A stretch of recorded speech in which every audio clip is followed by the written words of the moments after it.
Leitura da lei.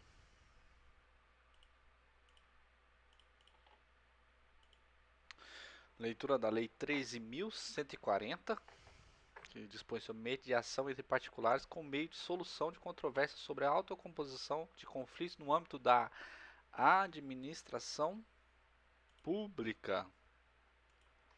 Essa lei dispõe sobre mediação como meio de solução de controvérsias entre particulares e sobre a autocomposição de conflitos no âmbito da administração pública. Considera-se mediação a atividade exercida por terceiro imparcial sem poder decisório, que, escolhido ou aceito pelas partes, as auxilia e estimula a identificar ou desenvolver soluções consensuais para a controvérsia. Capítulo 1 da mediação. Disposições gerais. A mediação será orientada pelos seguintes princípios: imparcialidade do mediador, isonomia entre as partes, oralidade, informalidade, autonomia da vontade das partes, busca do consenso, confidencialidade, boa-fé. Na hipótese de existir previsão contratual de cláusula de mediação, as partes deverão comparecer à primeira reunião de mediação. Ninguém será obrigado a permanecer em procedimento de mediação. Pode ser objeto de mediação o conflito que verse sobre direito disponível ou sobre direitos indisponíveis que admitam transação. A mediação pode versar sobre todo o conflito ou em parte dele. O consenso das partes envolve direitos indisponíveis, mas transigíveis. Deve ser homologada em juízo, exigida a oitiva do Ministério Público. Dos mediadores. O mediador será designado pelo tribunal ou escolhido pelas partes. O mediador conduzirá o procedimento de comunicação entre as partes, buscando o entendimento e o consenso e facilitando a resolução do conflito. Aos necessitados será assegurada a gratuidade da mediação. Aplica-se ao mediador as mesmas hipóteses legais de impedimento e suspeição do juiz. As pessoas designadas para atuar como mediador têm o dever de revelar às partes, antes da aceitação da função, qualquer fato ou circunstâncias que possam suscitar dúvida justificada em relação à sua imparcialidade para mediar o conflito, oportunidade que poderá ser recusada por qualquer delas. O mediador fica impedido pelo prazo de 1 ano, contado do término da última audiência em que atuou de assessorar, representar ou patrocinar qualquer das partes. O mediador não poderá atuar como árbitro, nem funcionar como testemunha em processos judiciais ou arbitrais pertinentes ao conflito que tenha atuado, como mediador. O mediador e todos aqueles que assessoram no procedimento de mediação, quando no exercício de suas funções ou em razão delas, são equiparados a servidor público para os efeitos da legislação penal. Mediadores extrajudiciais. Poderá funcionar como mediador extrajudicial qualquer pessoa capaz que tenha confiança das partes e seja capacitada para fazer mediação independentemente de integrar qualquer tipo de conselho, entidade de classe ou associação, ou nele inscrever-se. As partes poderão ser assistidas por advogados ou defensores públicos. Comparecendo uma das partes acompanhada de advogado ou defensor público, o mediador suspenderá o procedimento até que todas estejam devidamente assistidas. Mediadores judiciais. Poderá atuar como mediador judicial pessoa capaz, graduada há pelo menos 2 anos em curso de ensino superior de instituição conhecida pelo Ministério da Educação e que tenha obtido capacitação em escola ou instituição de formação de mediadores, reconhecida pela Escola Nacional de Formação e Aperfeiçoamento do Magistrado. ou pelos tribunais, observados os requisitos mínimos estabelecidos pelo Conselho Nacional de Justiça, em conjunto com o Ministério da Justiça. Os tribunais criarão e manterão cadastros atualizados dos mediadores habilitados e autorizados a atuar em mediação judicial. A inscrição no cadastro de mediadores judiciais será requerida pelo interessado ao tribunal com jurisdição na área em que pretenda exercer a mediação. Os tribunais regulamentarão o processo de inscrição e desligamento de seus mediadores. A remuneração devida aos mediadores judiciais será fixada pelos tribunais e custeada pelas partes, observado o disposto no parágrafo 2º, artigo 4º dessa lei, do procedimento de mediação. No início da primeira reunião de mediação, e sempre que julgar necessário, o mediador deverá alertar as partes acerca das regras de confidencialidade aplicáveis ao procedimento. A requerimento das partes ou do mediador e com a anuência daquelas, poderão ser admitidos outros mediadores para funcionar no mesmo procedimento, quando isso for recomendável em razão da natureza e complexidade do conflito. Ainda que haja processo arbitral ou judicial em curso, as partes poderão submeter à mediação hipótese em que requererão ao juiz ou árbitro a suspensão do processo por prazo suficiente para a solução consensual do litígio. É irrecorrível a decisão que suspende o processo nos termos requeridos de comum acordo pelas partes. A suspensão do processo não obsta a concessão de medidas de urgência pelo juiz ou pelo árbitro.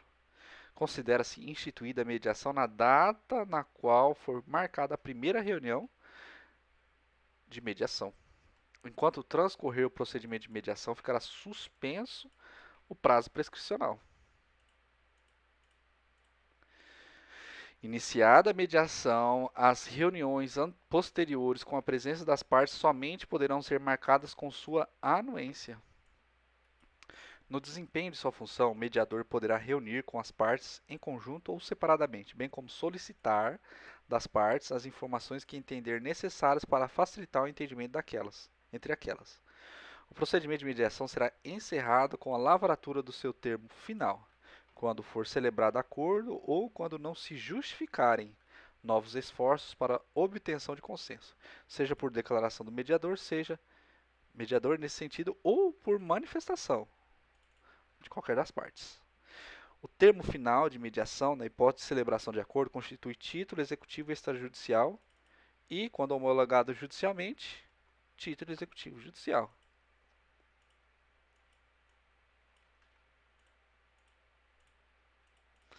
Da mediação extrajudicial.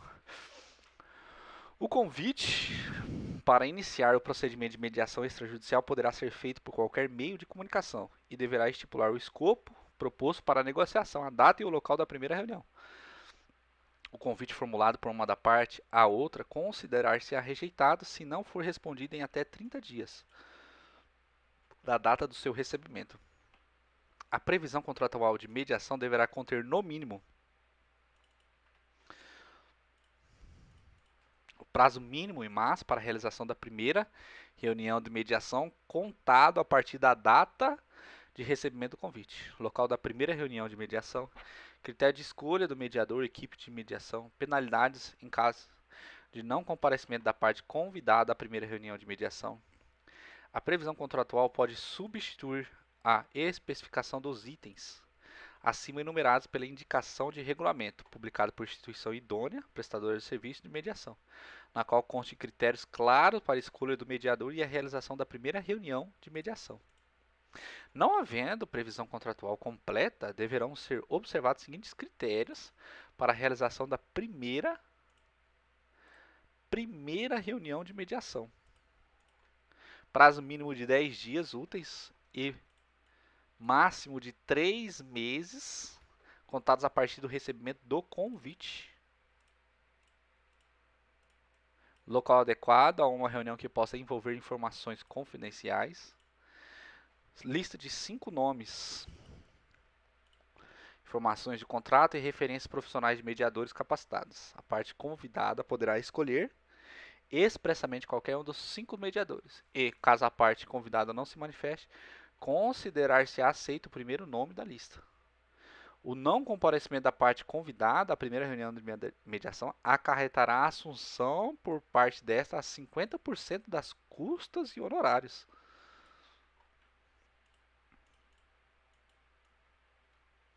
Sucumbência, caso venha a ser vencedora em procedimento arbitral ou judicial posterior, que envolva o escopo de mediação para o qual foi convidada. Nos litígios decorrentes de contratos comerciais ou societários, que não contenha cláusula de mediação, o mediador extrajudicial somente cobrará por seus serviços caso a parte decida assinar o termo inicial de mediação e permanecer voluntariamente no procedimento de mediação.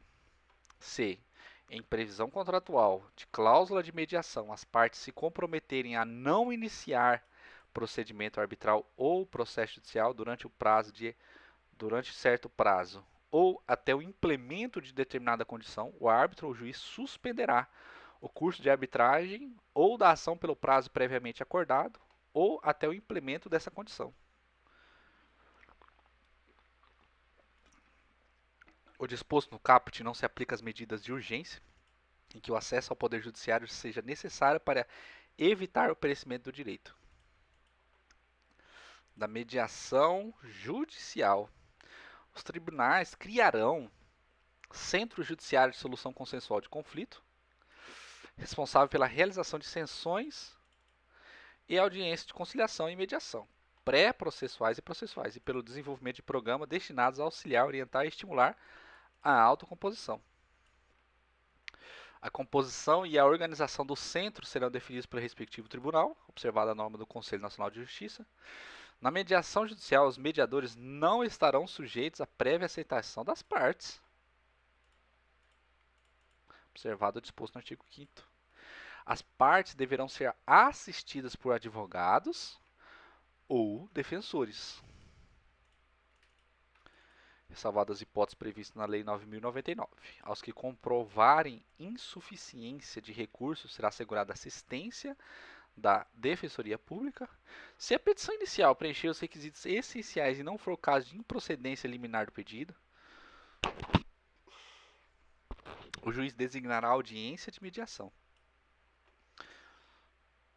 O procedimento de mediação judicial deverá ser concluído em até 60 dias, contados da primeira sessão, salvo quando as partes de comum acordo requererem a sua prorrogação. Se houver acordo, os autos serão encaminhados ao juiz, que determinará o arquivamento do processo.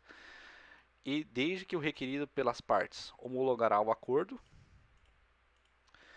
por sentença e ao termo final de mediação e determinará o arquivamento do processo. Então, desde que requerido pelas partes homologará o acordo. Solucionado o conflito pela mediação antes da citação do réu, não serão devidas custas judiciais finais. Da confidencialidade e suas exceções. Toda e qualquer informação relativa ao procedimento de mediação será confidencial em relação a terceiros, não podendo ser revelada sequer em processo arbitral ou judicial, salvo as partes expressamente decididas de forma diversa, ou quando sua divulgação for exigida por lei ou necessária para o cumprimento de acordo obtido pela mediação. O dever de confidencialidade aplica-se ao mediador, às partes, aos seus prepostos, advogados, assessores técnicos e outras pessoas de sua confiança, que tenham, direto ou indiretamente, participado no procedimento de mediação, alcançando declaração, opinião, sugestão, promessa ou proposta, formulada por uma parte a outra na busca de entendimento para o conflito, reconhecimento de fato por qualquer das partes no curso do procedimento de mediação, manifestação de aceitação de proposta de acordo apresentado pelo mediador, documento preparado unicamente para fins do procedimento de mediação. A prova apresentada em desacordo com o disposto neste artigo não será admitida em processo arbitral ou judicial. Não está abrigada pela regra de confidencialidade a informação relativa à ocorrência de crime de ação pública. A regra de confidencialidade não afasta o dever das pessoas discriminadas no caput prestarem informação à administração tributária após o termo final da mediação, aplicando-se aos seus servidores a obrigação de manter sigilo das informações compartilhadas nos termos 198. Será confidencial a informação prestada por uma parte em sessão privada, não podendo o mediador revelá-la às demais, exceto expressamente autorizado. Da autocomposição de conflito em que for parte pessoa jurídica de direito público. Disposições comuns. A União, o Estado, o Distrito Federal e o município poderão criar câmaras de prevenção e resolução administrativa de conflito. Poderão, no âmbito dos respectivos órgãos da advocacia pública, onde houver com competência para dirimir conflito entre órgãos e entidades da administração pública, avaliar a admissibilidade dos pedidos de resolução de conflito por meio de composição, nos casos de controvérsia entre particulares e pessoas jurídicas de direito público, promover quando couber a celebração de termo de ajustamento de conduta. O modo de composição e funcionamento das câmaras que trata o caput será estabelecidos em regulamento de cada ente federado. A submissão do conflito às câmaras de que trata o caput é facultativa e será cabível apenas nos casos previstos no regulamento do respectivo ente federado. Se houver consenso entre as partes, o acordo será reduzido a termo e constituirá título executivo extrajudicial.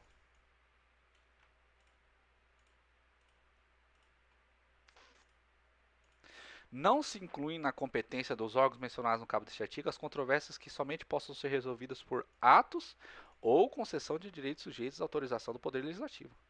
Compreende-se na competência das câmaras de que trata o caput a prevenção e a resolução de conflitos que envolvam equilíbrio econômico e financeiro, de contratos celebrados pela administração com particulares. Enquanto não forem criadas as câmaras de mediação, os conflitos poderão ser dirimidos nos termos do procedimento de mediação.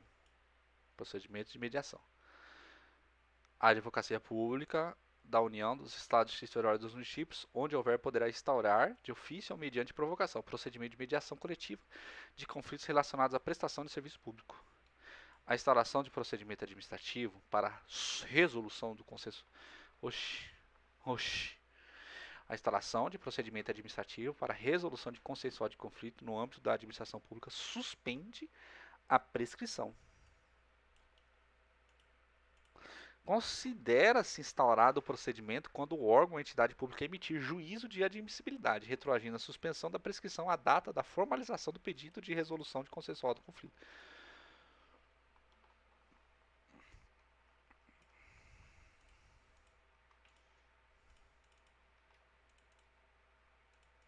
Em se tratando de matéria tributária, a suspensão da prescrição observará o disposto na lei do CTN. Lei 5.172, de 1966. Nos conflitos envolvendo a administração pública federal direta, suas autarquias e fundações. As controvérsias jurídicas que envolvam a administração pública federal direta, suas autarquias e fundações poderão ser objeto de transação por adesão, com fundamento em autorização do Advogado-Geral da União, com base na jurisprudência pacífica do STF ou de tribunais superiores, ou parecer do Advogado-Geral da União, aprovado pelo Presidente da República. Os requisitos e condições de transação por adesão serão definidos em resolução administrativa própria. Ao fazer o pedido de adesão, o interessado deverá juntar prova de atendimento aos requisitos e às condições estabelecidas na resolução administrativa. A resolução administrativa terá efeitos gerais e será aplicada em casos idênticos, tempestivamente habilitado mediante pedido de adesão, ainda que solucione apenas parte da controvérsia. A adesão implicará renúncia do interessado ao direito sobre o qual se fundamenta a ação ou o recurso, eventualmente pendente, de natureza administrativa ou judicial, no que tange aos pontos comprometidos por objeto da resolução administrativa. Se o interessado for parte no processo judicial inaugurado por ação coletiva, a renúncia ao direito sobre o qual se fundamenta a ação deverá ser expressa, mediante petição dirigida ao juiz da causa. A formalização de resolução administrativa destinada à transação por adesão não implica a renúncia tácita à prescrição nem a sua interrupção ou suspensão. No caso de conflitos que envolvam controvérsia jurídica entre órgãos ou entidades de direito público que integram a administração pública federal, a Advocacia Geral da União deverá realizar a composição extrajudicial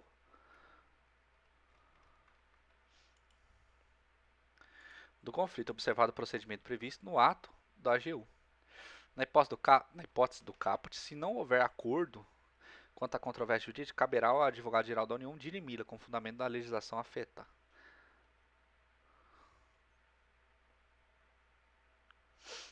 Nos casos em que a resolução de controvérsia implicar o reconhecimento da existência de crédito da União, as suas autarquias e fundações, em face de pessoas jurídicas de direito públicos federais, a Advocacia Geral da União poderá solicitar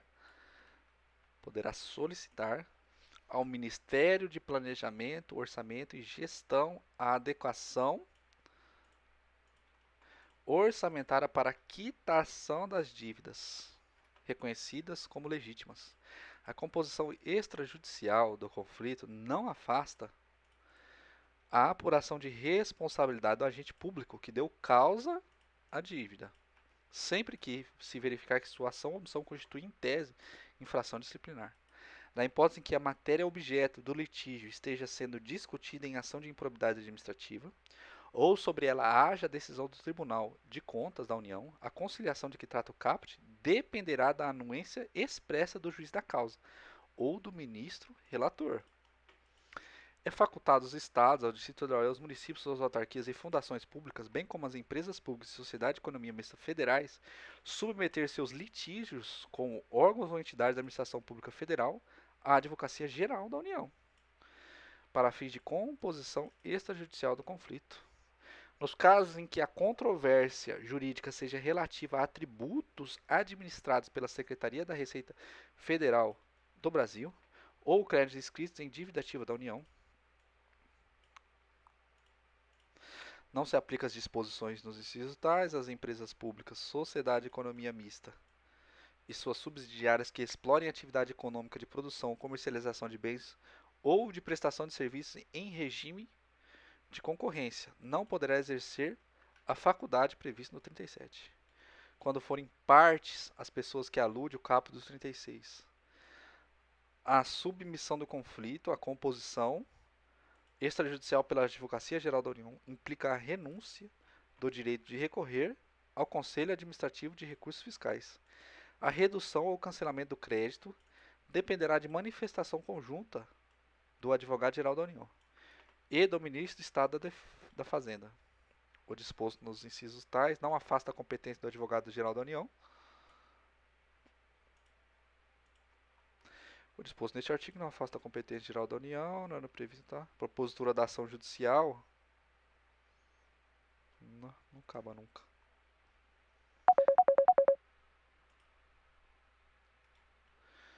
A propositura de ação judicial em que figure concomitantemente nos polos ativos e passivos órgãos e entidades de direito público que integram a administração pública federal deverá ser previamente autorizado pelo Advogado-Geral da União.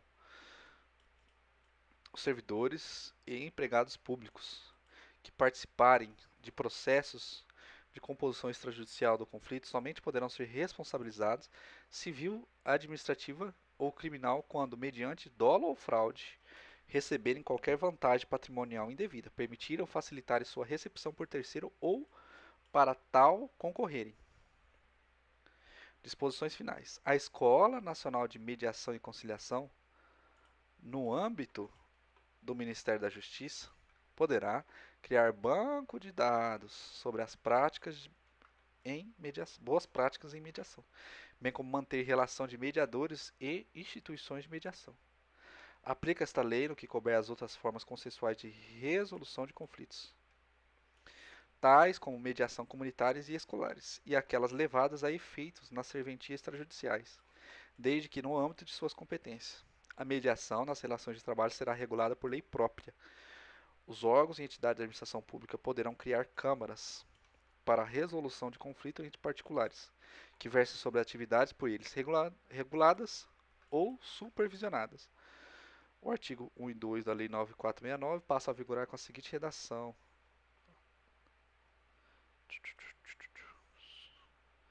Alteração. O decreto passa a vigorar com a seguinte redação também. A mediação poderá ser feita pela internet ou por outro meio de comunicação permitida a transação à distância, desde que as partes estejam de acordo. É facultado à parte domiciliada no exterior submeter a mediação segundo as regras estabelecidas nesta lei. Fim.